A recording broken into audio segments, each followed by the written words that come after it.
2. Je me tiendrai à mon poste de garde. Je resterai debout sur le fort du guetteur et je guetterai pour savoir ce que Dieu me dira, ce que je répondrai à ma protestation. Et l'Éternel me répondit, écris cette révélation et grave-la sur les tablettes, de sorte que chaque lecteur la lise couramment, car c'est une révélation qui porte sur un temps fixé, qui parle de la fin et n'est pas mensongère. Si l'Éternel paraît tarder, attends-le patiemment, car il vient sûrement, il ne tardera pas. Si quelqu'un flanche, il n'est pas droit de cœur, mais le juste vivra grâce à sa foi.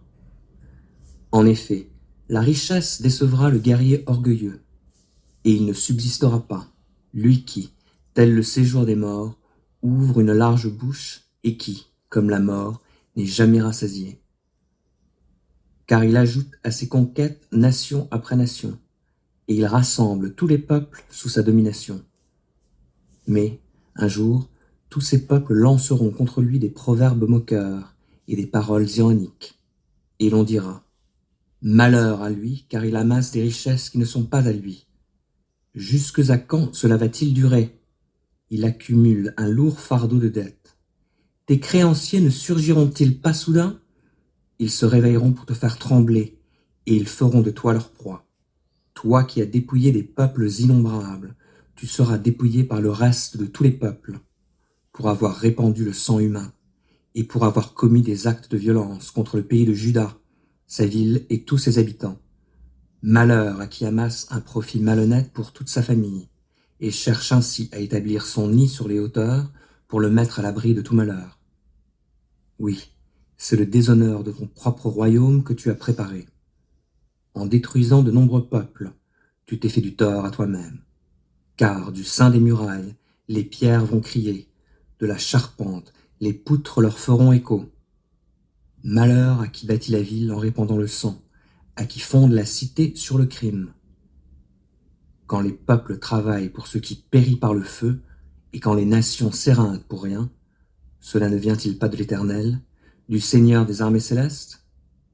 Car la terre sera remplie de connaissance de la gloire de l'Éternel, comme les eaux recouvrent le fond des mers. Malheur à toi qui force ton prochain à boire, et qui vide ton outre jusqu'à l'ivresse, pour pouvoir contempler sa nudité. Toi aussi, tu seras rassasié d'infamie au lieu de gloire. Toi aussi, tu boiras, et puis l'on te mettra à nu pour découvrir ton incirconcision. Ton tour viendra de boire la coupe de colère que l'Éternel te tendra de sa droite.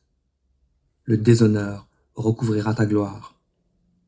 Tu seras submergé par la violence que tu as exercée contre la forêt du Liban. Le massacre des animaux retombera sur toi pour t'écraser, car tu as répandu le sang humain. Tu as commis des actes de violence contre le pays de Juda, sa ville et tous ses habitants. À quoi sert une idole sculptée par l'artisan, ou une statue de métal fondu qui n'enseigne que le mensonge? Car celui qui l'a faite se confie en son œuvre pour fabriquer une idole muette. Oui, malheur à qui dit à un morceau de bois, « Réveille-toi », à la pierre muette, « Allons, sors du sommeil ». Peuvent-ils enseigner?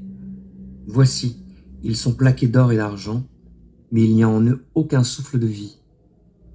L'Éternel, lui, se tient dans son saint temple, que le monde entier fasse silence devant lui.